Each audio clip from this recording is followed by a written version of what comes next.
Hello Bandy fans, welcome back to the channel. We are looking at another figure review today. This is the Crash Bandicoot 4 Head Start Wave 1 Retro Crash figure. Yay! So, I said yay, but I have a feeling this is going to be the least popular figure in the whole line. The Biker Crash is iconic, it's cool, people love it. This is rubbish. I mean, I know it was like the pre-order giveaway skin, but I mean, the skins in the game, it's fun in the game, but we don't need the skins as figures. Like, this could have been someone else. This could have been Dr. N.Gin for all we know. And that really annoys me, but as it always seems with these figure lines, Crash Bandicoot figure lines, they seem to love making multiple versions of Crash because it's much, much cheaper.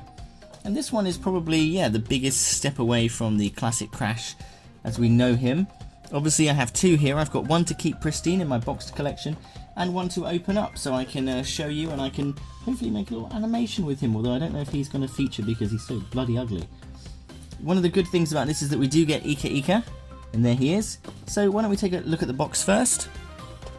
You can see it says Retro Crash with Ika Ika mask, 11 points of articulation, I imagine exactly the same as the normal Crash, exclusive mask and stand, and where is it? Here it is in the back on this one. It is for ages 5+, choking hazard, so don't give them to under 3s. And Wave 1, come on Wave 2! I'm just really banking on the fact they have an N.Gin figure. Funnily enough, they have the Insane Trilogy Crash on the front here, but they do have the Crash 4 Crash on the back, which is really weird. Maybe this is just their marketing logo. But here we have all the other figures. If you are interested in the other figures, I am going to do reviews of all of those, so please check the description for those.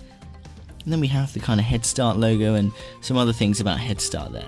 But you can see he looks pretty happy. He looks pretty much like the standard Crash, except he's wearing a really goofy costume. Ika Ika, on the other hand, he looks really cool. He looks great. I can't wait to get those out and see what they look like. So let's put the beautiful guy away. Let's open the ugly one. The reason I'm opening the ugly ones is because I can actually just paint these, touch these up, and they'll look fine. You know what? I'm just going to rip that straight off. Just screw that. So here he is out of his box. I accidentally broke this box open. I was trying to open it carefully, but it just sort of fell apart. You can kind of see his silhouette there, and Ika Ika's silhouette, as with the other figures. Crash just comes out like that, and the paper thing is stuck onto the front, which is really, really interesting. Not sure why they did that. And unfortunately, he's held in with these kind of elasticated ties, which you can't undo and then redo. So we're going to have to cut all of those off, which is a shame if you wanted to reseal it. It's not very collector friendly, this. So, first of all, we'll take the stand out for Ika Ika so we can display him when we review him. Okay, so you get the little circular stand, little plate. And then you get this L-shaped stick with 2 keys on each side.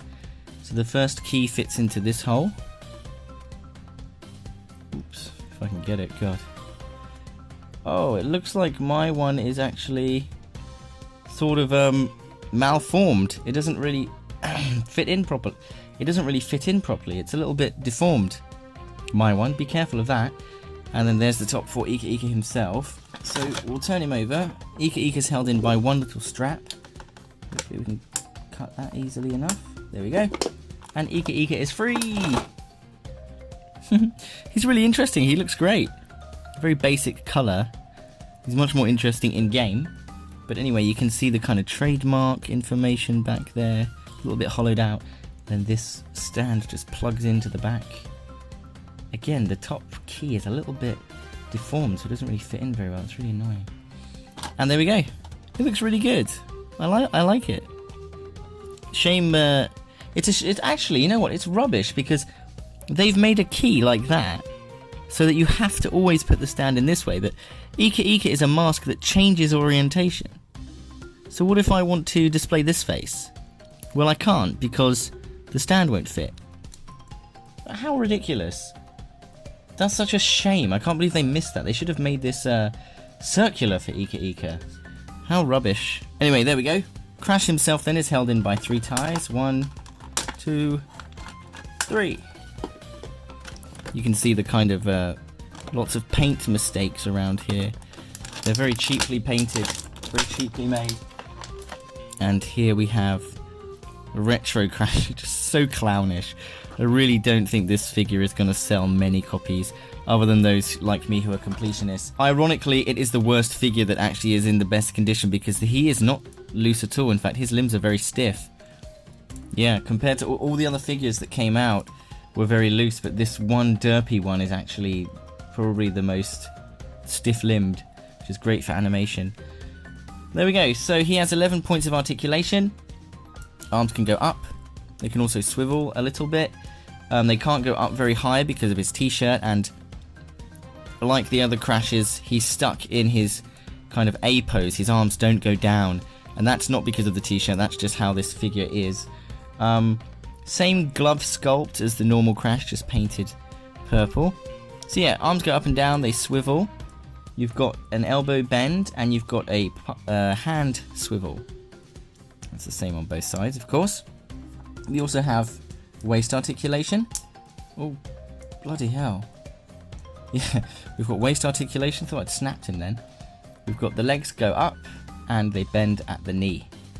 There you go. That's all the those are the 11 points of articulation. Whilst I think this is a really ridiculous Crash, I think they did a good job, but most of the other characters don't have much paintwork on them, so it's nice to see he's got, you know, that little emblem actually painted on, and then obviously he has this ugly, stupid thing on the back here, which is really horrible, really ugly, really annoying. I don't know why they did that. And then at the bottom, he's also got the little paws on the bottom of his shoes. And he's wearing a green headband. He looks exactly like his skin does in the game, nothing really different. He looks exactly like the standard Crash as well. So if you have the standard Crash, you're thinking of getting this one as well. They're basically the same figure, just in a different costume.